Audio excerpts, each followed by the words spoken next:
मेरा नाम है पवन कुमार। आपका स्वागत है राजपथ भारत में।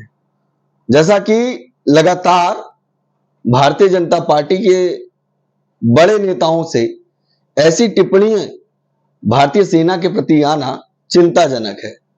हाल ही में विजय शाह ने एक ऐसी टिप्पणी की और अब एमपी के डिप्टी सीएम ने एक ऐसी टिप्पणी की जो कि भारतीय सेना का अपमान करने के बराबर है। इतना ही नहीं, वही राह पर समाजवादी पार्टी के अखिलेश यादव के चहेते नेता रामगोपाल ने टिप्पणी की। मगर वहां बात करें बहुजन समाज पार्टी की, तो बहुजन समाज पार्टी से बसपा सुप्रीमो ने भारतीय सेना का सम्मान बनाए रखा और उनके लिए लगातार एक्स पर पोस्ट कर रही है। इस बीच हमारे साथ बसपा के प्रदेश अध्यक्ष विश्वनाथ पाल मौजूद हैं, उनसे हम बात करेंगे, रूबरू करेंगे। सर, आपका स्वागत है। बहुत बहुत धन्यवाद, बहुत बहुत शुक्रिया आपको। सर, जिस तरह का टिप्पणी आ रही है भारतीय सेना पे, इसको कैसे देख रहे हैं?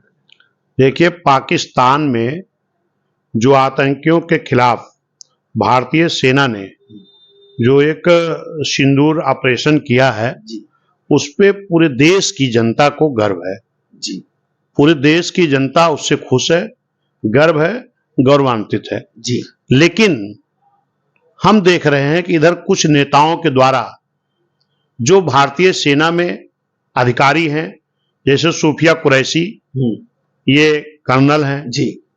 दूसरी बहन हमारी भारत की जो जिनका नाम है व्योमिका सिंह जी।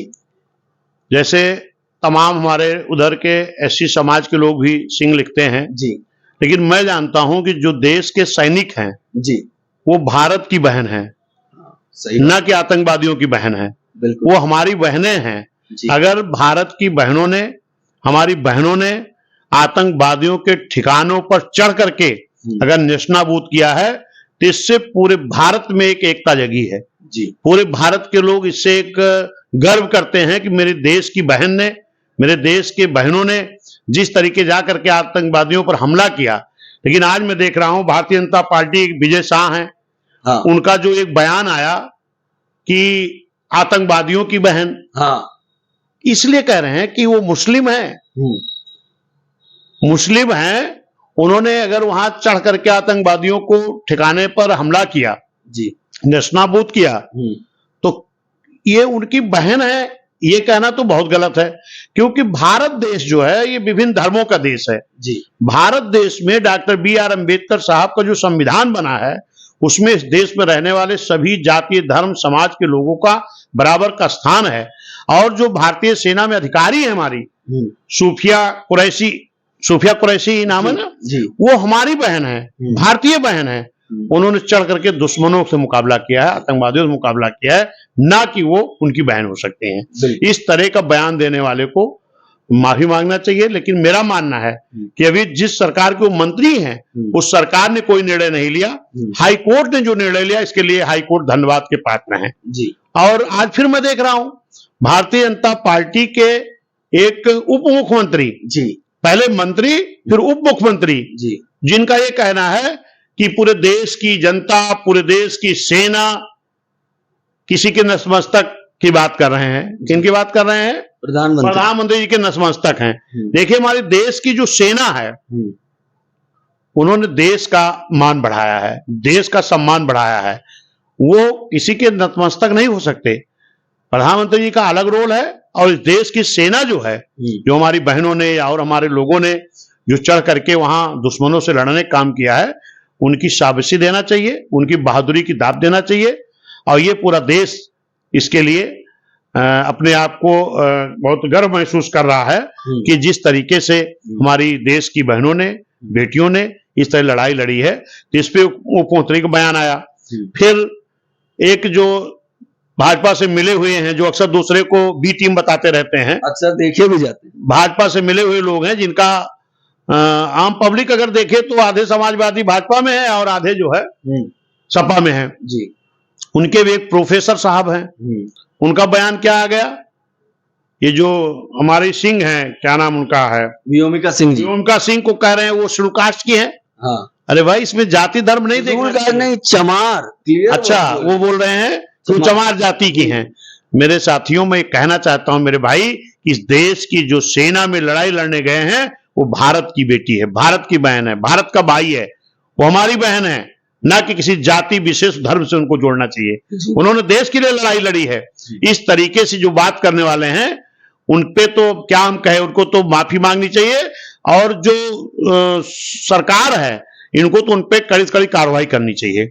इस तरीके से हमारे बहनों का मनोबल जो गिराने का काम कर रहे, जो हमारे देश के सैनिक हैं, जो देश के भारतीय सेना में अधिकारी हैं तो हमारे देश की बहन जी, हैं तो हमारी बहन, तो उनकी ओर शाबाशी देने के अलावा उनको जाति धर्म जो जोड़ा जा रहा है ये सरासर गलत है। हमारी मान्या बहन जी ने भी इस पर ट्वीट करके ये कहा है कि इसको जाति धर्म समाज से, जाति धर्म से नहीं जोड़ना चाहिए जी। इस बात को अगर मैं देखूं, मैं आपसे ये सवाल लेना चाहता हूं, राष्ट्रीय पार्टी होने के नाते कांग्रेस भी है, मगर बसपा सुप्रीमो राष्ट्रीय पार्टी होने के नाते इस मुद्दे को सामने रख रही, सरकार के सामने प्रकट होकर लोग बी पार्टी कहते हैं, मगर भाजपा पे भी बोली, और जब सपा ने टिप्पणी की तो सपा पे भी बोली। देखिए, बहुजन समाज पार्टी किसी की बी टीम नहीं है, इस देश की राष्ट्रीय पार्टी है, और बहुजन समाज पार्टी जिस तरीके से अकेले दम पर लड़ रही है, निश्चित है हमारी बहन जी, हमारी नेता मान्य बहन जी कभी भी किसी की मुंह देखी बात नहीं करती हैं। जो देश हित में होगा, समाज हित में होगा, उसमें बहन जी हमारी खुल के बोलती हैं। इतना खुल करके बोलने की किसी दल में हिम्मत नहीं किसी नेता की। लोग मिला जुला के बोल रहे हैं ना, बहन जी साफ बोल रही हैं जी, भारतीय सेना पर हमें गर्व है, भारतीय सेना हमारी देश की लड़ाई लड़ रही है, देश को बचाने की लड़ाई लड़ा, आतंकवादियों के खिलाफ लड़ाई लड़ी, और किसी ने खुल के इस बात को नहीं बोला। यहां तक तो मैं देख रहा हूं लोग, हमारे जो भारतीय सैनिक है उन पे लोग टिप्पणी कर रहे हैं जी, उनके ऊपर अभद्र टिप्पणियां कर रहे हैं, ये गलत है, और इस तरह की टिप्पणी किसी को नहीं करना चाहिए। इसको सरकार को भी संज्ञान में लेकर के ऐसे लोगों के खिलाफ कार्रवाई करनी चाहिए जी। अब बात कर लेते हैं बहुजन समाज पार्टी की। एक बैठक होने जा रही है 18 को, बड़ी बैठक, ऑल इंडिया बैठक। उत्तर प्रदेश खुद बसपा सुप्रीमो देखती हैं, सभी जिले से पदाधिकारी जा रहे हैं, आप भी वहां मौजूद होंगे। क्या है इस बैठक में कुछ खास? देखिए, मान्य बहन जी हमारी राष्ट्रीय अध्यक्ष, मान्य बहन जी हमारी नेता हैं, अब पूरे देश में बहुजन समाज पार्टी का कार्यकर्ता मान्य बहन जी की जो गाइडलाइन होती है, जो बहन जी की रणनीति होती है, उसी हम लोग काम करते हैं। अब मान्य बहन जी ने अगर बैठक बुलाई है तो जो बहन जी की रणनीति होगी, जो प्लानिंग होगी, जो बहन जी हम लोगों को रास्ता दिखाएंगी, जो प्लानिंग हम लोग देंगे, उस प्लानिंग पर हम लोग पूरी मजबूती से काम करेंगे। अब ये निर्णय बहन जी का होगा कि बहन जी जो बैठक बुलाएं उसमें क्या निर्णय लेंगी, वो हमारे नेता जो बताएंगे उसी हम लोग काम करेंगे। ओबीसी समाज को जोड़ने की जो बात चल रही थी, तो ओबीसी समाज में किसको जोड़ा जा रहा है? कुछ खबरें आ रही हैं कि कुछ पुराने नेताओं की वापसी होगी जो घर में बैठे रहे, कहीं नहीं गए। देखिए, अफवाहों पर मैं कुछ नहीं बोल सकता, लेकिन यह है कि मैं देखा हूं कि जनता में एक उत्साह है जी, चाहे ओबीसी समाज हो, चाहे मुस्लिम समाज हो, और यहां तक कि न्याय पसंद ब्राह्मण क्षत्रिय वैश्य समाज में भी एक उत्साह देखने को मिल रहा है। लोग कह रहे हैं कि अब हम लोगों को जातीय राजनीतिक और धर्म राजनीति को छोड़ करके इस प्रदेश को न्याय कानून का राज कौन दे पाएगा, विकास कौन करेगा, उसके आधार पर अगर लोग तुलना करते हैं तो जो 7 से 12 तक मान्या बहन जी की सरकार थी, या उसके पहले भी जो गठबंधन सरकार थी, उस सरकार में जो मान्या बहन जी ने काम किया है, इस प्रदेश की जनता, चाहे हमारे एससी समाज के लोग हों, एसटी समाज के लोग हों, पिछड़े समाज के लोग हों, मुस्लिम समाज के लोग हों, या न्याय पसंद ब्राह्मण क्षत्रिय वैश्य समाज के लोग हों, वो सारे लोग चाह रहे हैं कि अब कि हम 27 में पुनः बहन जी को ला करके इस प्रदेश के विकास के जो चक्के रुक गए हैं, इसको फिर आगे बढ़ाने का काम करेंगे, प्रदेश का विकास करेंगे और कानून का राज लाएंगे। जो इस वक्त तमाम अत्याचार घटनाएं, हत्याएं, रेप, बलात्कार घटनाएं हो रही हैं, इस पे कंट्रोल करने के लिए उत्तर प्रदेश की जनता ने मन बनाया है। क्योंकि मैं तो डेली किसी न किसी गांव में, बूथ पर, सेक्टर पे, विधानसभा पे जा रहा हूं, और वहां मुझे अभी आज भी मैं गया था कटेरी में, वहां भी मैंने देखा कि हमारे ओबीसी समाज के, चाहे वो कुर्मी समाज के लोग रहे हों, पाल समाज के, विश्वकर्मा समाज के, मौर्य समाज के, निषाद समाज, हर समाज के लोग मौजूद थे, ब्राह्मण समाज के भी लोग मौजूद थे, क्षत्रिय समाज के भी कई लोग आए थे। तो उन लोगों ने कहा कि भाई अब कि हम लोग मन बना रहे हैं कि फिर से बहुजन समाज पार्टी एक बार लाया जाए, ताकि फिर यहाँ के विकास कुछ शुरू हो। अभी खासतौर पर लखनऊ में हम बैठा हूं आज, लखनऊ के विकास की तुलना कर लो, जो 75-76 सालों में जिनकी भी सरकारें नहीं किया, वो काम मान्य बहन जी ने 6 महीने में करके दिखाया है। इस देश के सबसे बड़े प्रदेश की राजधानी है, अगर ये राजधानी में कुछ दिखाई पड़ता है तो वो दिन मान्य बहन जी की, बहुजन समाज पार्टी की सरकार की है। गांव में भी देख लो, जहां पर ज्यादा आरसीसी, सड़क, बिजली, खड़ंजा, पानी आप देखोगे तो बहन जी का विकास है। बड़े बड़े शहरों में, नगर पालिका में, महानगर पालिका में, टाउन एरिया में रोटी कपड़ा मकान की बात तो सब करते हैं, लेकिन अगर 2-2 4-4 तल्ले की बिल्डिंग बना करके चाहे जिस समाज गरीब लोग रहे अगर आवास देने का काम किया तो बहन जी ने दिया। तमाम ऐसे भूमिहीन लोग थे जिन्होंने, बहन जी ने किसी खतौनी की नहीं, जो जमीन सरकारी थी, नारा लगाते थे हमारे लोग ना, जो जमीन वो जमीन हमारी है। मान्य बहन जी ने सरकारी जमीन थी, तो वो जो भूमिहीन लोग थे, गरीब लोग थे, जिनके पास एक धुर जमीन नहीं थी, उनको देने का काम किसी ने किया तो मान्य बहन जी ने किया जी। तमाम ऐसे गरीब परिवार थे जिनके घर में गरीबी के नाते कच्चा 5-8 से ज्यादा शिक्षा नहीं थी, उनके घर में भी सफाई कर्मी का नया पद सृजित करके नौकरी देने का काम बहन जी ने किया। पुलिस की नौकरी हुई थी निष्पक्ष रूप से, गार्ड की नौकरी पार्कों में, मास्टर की नौकरी, बहन जी ने रोजगार खूब नौजवानों को दिया था जी। कानून का राज दिया था, विकास दिया था, छात्रों के लिए पढ़ाई अच्छी हुई थी, किसानों के लिए गन्ने के दाम बढ़ा था, व्यापारियों की भी अच्छी सुरक्षा थी तो व्यापार करते थे, काम अच्छा करते थे। छात्र, नौजवान, किसान, व्यापारी, हर कौम के, हर समाज के लोगों खुश थे। और आज क्या है, हमारा छात्र परेशान, शिक्षा इतनी महंगी हो गई, नौजवान परेशान, फार्म भरता है, जब पर्चा देने जाता नौकरी के लिए तो पर्चा लीक हो जाता है। व्यापारी कोई भी हो, इतना ऊपर प्रतिबंध हो गया, प्रतिबंध लगा दिया गया को सही से व्यापार नहीं कर पा रहा, किसान परेशान, नौजवान परेशान, छात्र परेशान। इन सब के निजात के लिए उनको विकल्प दिखाई पड़ रहा बहुजन समाज पार्टी। और निश्चित है आने वाले 2027 में बिना किसी गठबंधन के, जिस तरीके 2007 में मान्य बहन जी ने काम किया था, रणनीति बनाई थी, और हमारा हर कार्यकर्ता, चाहे बूथ का कार्यकर्ता हो, सेक्टर का हो, विधानसभा को, जिले का हो, मंडल का हो, प्रदेश का हो, सारे लोगों ने गांव स्तर पर जो भाईचारा तैयार किया था, उस भाईचारा तैयार करके सब समाज को जोड़ करके इस देश के बड़े प्रदेश में पूर्व सरकार बनी थी, मान्य बहन जी मुख्यमंत्री बनी थी। फिर उसी तरह आने वाली 27 में हम लोग लगे हैं, हमारे बूथ सेक्टर तक के लोग लगे हैं, कमेटियां गठन हो रही, हमारे ओबीसी पिछड़ा भाईचारा के लोग लगे हैं, बामसेब के लोग लगे हैं, बीबीएफ के लोग लगे हैं, ये 4 विंग हमारे यहाँ काम कर रहे, सारे लोग हैं। निश्चित है कि जो ऊर्जा दिखाई पड़ रही है लोगों में, उत्साह दिखाई पड़ रहा, जो बहन जी की गाइडलाइन लोग काम कर रहे हैं, पूरी उम्मीद है, निश्चित पूरी उम्मीद है कि जिस तरीके से आज कारवां बसपा बढ़ा है, जब तक चुनाव होगा तब तक हम लोग इस स्थिति में आ जाएंगे कि फिर से 2007 के तर्ज पर पूर्ण बहुमत से एक जनता का गठबंधन तैयार करके सरकार बनाने का काम करेंगे। एक आखिरी क्वेश्चन, बसपा सुप्रीमो का एक स्टेटमेंट बड़ा वायरल है, आप लोग बूथ कंप्लीट करो, सरकार मैं बना के रहूंगी, आप अपना बूथ मजबूत करिए। उसी तर्ज पे मैं देख रहा हूं लगातार, जैसे मैंने आपके कई कार्यक्रम कवर किए, बूथ की समीक्षा जब करने जाते हैं तो वहां विश्वनाथ पाल एक जिम्मेदार व्यक्ति के तौर पर एक एक व्यक्ति से एक एक सेक्टर की कमेटी पूछना, बूथ की कमेटी पूछना, किस तरीके का परिणाम अब निकल के आ रहा है, उस समय क्या था? निश्चित है कि अगर बहन जी ने कहा है कि आप बूथ मजबूत करो, सरकार हम गारंटी से बनाएंगे, तो अगर हमारा हर बूथ मजबूत हो गया, हर बूथ जीत गए, तो विधानसभा हारेंगे क्या जी? अगर हर बूथ पर मजबूत हो गए, जीत गए, तो विधानसभा जीतेंगे, और विधानसभा जीतेंगे तो मुख्यमंत्री भी बहन जी को बना लेंगे जी, सरकार भी बीएसपी बना लेंगे। और ये अकेले हम नहीं, एससी एसटी पिछड़ा मुस्लिम साथ साथ न्याय पसंद ब्राह्मण क्षत्रिय वैश्य भी चाह रहा है कि अगर यहाँ कानून का राज चाहिए, सर्व समाज का हित चाहिए, न्याय चाहिए, विकास चाहिए, बीएसपी को लाना पड़ेगा। अच्छा, अभी आप आए थे तो देखे तमाम क्षत्रिय समाज के, यादव समाज, काफी लोग यहाँ बैठे थे जी।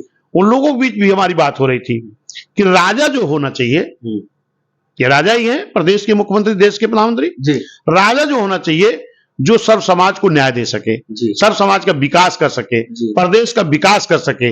अगर ये नियत बना करके हम राजा चुन लें तो फिर प्रदेश देश का विकास हो जाएगा। उसमें हम राजा चुनने में ये ना करें कि हमारी बिरादरी के हैं, हमारी जाति के हैं, तो इनको हमें राजा चुनना है। राजा वो चुनना चाहिए जो आम जनता को न्याय दे सके, जो आम जनता का विकास कर सके जी। तो ये लोगों की आज उम्मीद लग रही है कि भैया हम लोग अब इस जात पात पर वोट नहीं करेंगे, जाति पर न पाति पर, बटन दबेगी हाथी पर, मान्य बहन जी को हम अपनी फिर से मुख्यमंत्री बनाएंगे। और ये चुनाव हमारा 27 का जो होने जा रहा है जी, ये खाली 27 का चुनाव नहीं है। इस 27 के चुनाव में सरकार बना करके फिर अगली लड़ाई हमारी 29 की भी शुरू होगी, इसी उत्तर प्रदेश से। यही रास्ता है 29 का चुनाव का भी जाने का। अच्छा, हाँ ठीक है। एक नारा और था जो बहुजन समाज पार्टी में चलता था, यूपी हुई हमारी है, अब दिल्ली की बाहर। तो वो तो वक्त आया था। हाँ। लेकिन जब हम 2007 में पूर्ण बहुमत की सरकार बनाए तो मेरे लोगों ने नारा दिया कि पहले नारा लगाते थे यूपी की मजबूरी है, बहन जी जरूरी है जी। और जब सरकार बन गई तो हमारे लोगों ने नारा तो दे दिया, यूपी हुई हमारी अब दिल्ली की बारी है, लेकिन नारा देने के साथ साथ सतर्क नहीं हो पाए। अच्छा, जब ये नारा दे दिया हमारे कार्यकर्ताओं ने, यूपी हुई हमारी है अब दिल्ली की बारी है, तमाम उनके सीने और पेट में दर्द शुरू हो गया था जो दिल्ली में बैठे थे। अच्छा, फिर उन लोगों ने एक साजिश के तहत जो हमारा SC ST का, पिछड़ों का, मुस्लिम समाज का जो एक गठबंधन तैयार हुआ था, इसको लोगों ने एक साजिश के तहत बिखेर दिया। अच्छा, तमाम पिछड़ों में अलग अलग दल बनवा दिया, तमाम मुस्लिम में दल बनवा दिए, तमाम SC समाज में दल बनवा दिए, खाली इसीलिए कि जो मानव साहब बहन जी ने एक SC ST पिछड़ा मुस्लिम का एक गठबंधन तैयार किया था। नारा लगाते थे मानव साहब ना, दलित मुसलमान करो विचार, कब तक सहोगे अत्याचार। और ये पिछड़ा समाज को मानव साहब, मान्य बहन जी हमारी कहती हैं कि एक ही परिवार के हैं। अच्छा, एक ही परिवार के हैं, खाली इनमें जो है एक जाति और ये भेद पैदा किया गया है। लेकिन आज जो जिस मुसीबत के हमारा SC ST है, उसी मुसीबत का हमारा पिछड़ा भी है। अच्छा, वही मुसीबत से निजात पा सकते हैं जब बहुजन समाज की हुकूमत होगी। जानते हो, पिछड़ा समाज 52% जिनका वोट की आबादी है, उनको 1952 में वोट पड़ना शुरू हुआ है। BSP गठन हुआ 14 अप्रैल 1984। 32 साल बीत गया था। 78 ऐसी पिछड़ी जाति के लोग थे जिनको चुनाव लड़ने का मौका नहीं मिला था। जीतने का, विधानसभा लोकसभा जाने की तो बात छोड़ दो।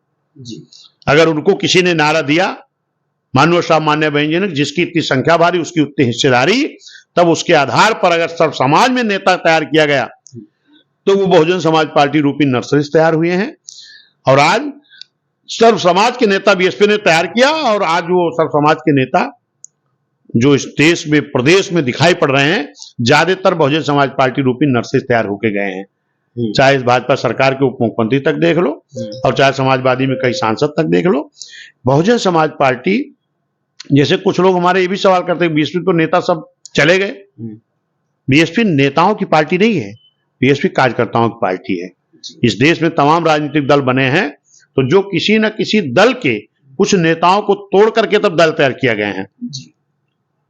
चाहे वो जनता दल से समाजवादी, चाहे जनता दल से रालोद, चाहे जनता दल से माननीय बिहार में लालू जी की पार्टी हो, चाहे कांग्रेस से अलग ममता जी की, तमाम ऐसी पार्टियां हैं जो किसी न किसी दल के कुछ नेताओं ने अलग होकर बनाई है। लेकिन बहुजन समाज पार्टी में नेता मानवर कांसीराम साहब, मान्य बहन जी हैं, और इन्होंने कार्यकर्ताओं को तैयार किया, जमीनी स्तर पर कार्यकर्ताओं को तैयार किया, और उन कार्यकर्ताओं के बीच से जो चुनाव लड़ा, हमारे कार्यकर्ताओं ने जिनको सपोर्ट किया वो जीत करके आए, वो नेता बने। नेता नहीं थे, नेता बनाए गए। तो हमारे नेता चाहे जो आए जाएं, कोई मतलब नहीं है। हमारा कार्यकर्ता आज भी मजबूती से खड़ा है, और फिर ये कार्यकर्ता हमारा मजबूती से खड़ा होगा। थोड़ा सा इधर लोगों ने एक नेगेटिविटी पैदा की थी, कोई काम संविधान बदलेंगे, कोई काम संविधान बचाएंगे, लेकिन फिर आज हमारा कार्यकर्ता इस चीज को महसूस किया है कि हमें बहुजन समाज पार्टी के साथ मजबूती से खड़ा होना चाहिए।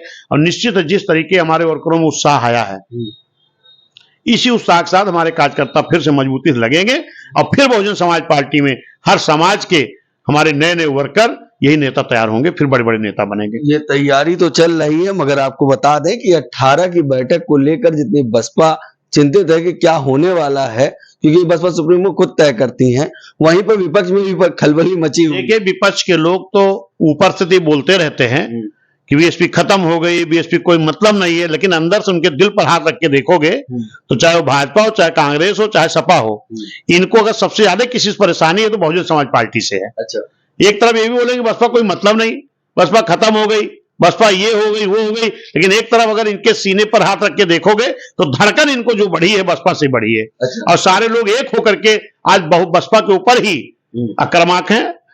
लेकिन बहुजन समाज पार्टी को वर्कर इतनी मजबूती से लड़ रहा है, लगा इस वक्त कि इन तीनों को, जो कहता नहीं कि लोग पूछते आप किस दल से गठबंधन करोगे, बसपा जनता से गठबंधन करेगी, सर समाज जोड़ेगी और अकेले लड़ेगी।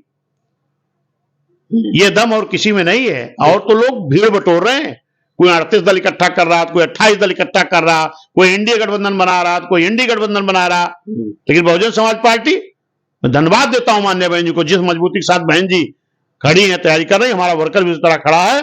आने वाले समय में फिर हम, यानी बहुजन समाज पार्टी हमारी मान्य बहन जी की अगुवाई में, मान्य बहन जी के नेतृत्व में, बहन जी की रणनीति के तहत फिर बहुजन समाज पार्टी कार्यकर्ता मजबूती से लड़ेगा और जीतेगा। ठीक है, ये हमारी बात हो रही थी विश्वनाथ पाल जी से, तमाम बिंदुओं को सामने रखा और इस बिंदु में एक बात निकल के आई कि बसपा सुप्रीमो किसी भी बात पर समझौता नहीं करेंगी, समाज के साथ हो रहे अन्याय पर चुप नहीं बैठेंगी, ये बात निकल के सामने आई। कैसा लगा हमारा वीडियो कमेंट करके जरूर बताइए, बाकी बने हुए चैनल के साथ। धन्यवाद।